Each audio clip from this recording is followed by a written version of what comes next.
పిల్లలు ఈ రోజు మనము 9 భాజనీయతా సూత్రాలను గురించి తెలుసుకుందాం. సరేనా? ఒక సంఖ్య యొక్క అంకమూలము 9 గాని అయితే అది 9తో నిశ్శేషంగా భాగించబడుతుంది. అంకమూలం వేసేది ఎట్లా అని తెలుసుకున్నారు కదా. ఇప్పుడు ఫర్ ఎగ్జాంపుల్ చూడండి, 6732. దీని అంకమూలం ఎంతో చూద్దాం. 6 7 13 13 3 16 2 18 అంకమూలము 9. కాబట్టి ఈ సంఖ్య 9తో నిశ్శేషంగా భావించబడుతుంది.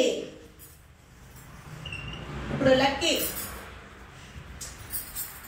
7956 7 9 16 16 5 21 21 6 27 అంకమూలం 9 కాబట్టి ఇది 9 చే నిశ్శేషంగా భాగించబడుతుంది. Very good. నెక్స్ట్ 8475 8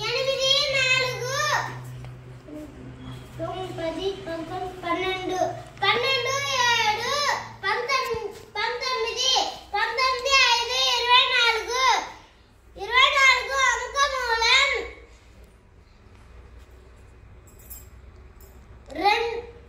2 4 6 అంకమూలం 6 కాబట్టి ఇది 9తో నిశ్శేషంగా భావించబడదు.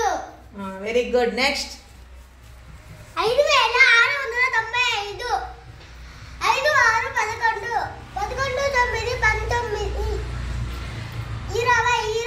20 25 25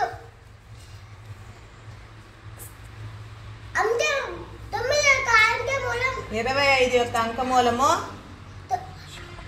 7 కాబట్టి ఇది 9తో నిశ్శేషంగా భావించబడదు. Very good. నెక్స్ట్ 4 8 ఫస్ట్ 12 సంఖ్య చదువు. 4856 4 8 12 12 కు 5 7 17 17కు 6 కలిపితే 23 23 అంకమూలం 5 కాబట్టి ఇది 3తో నిశ్శేషంగా భావించబడదు. Very good. నెక్స్ట్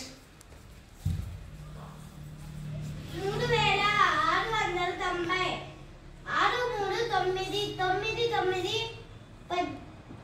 9 18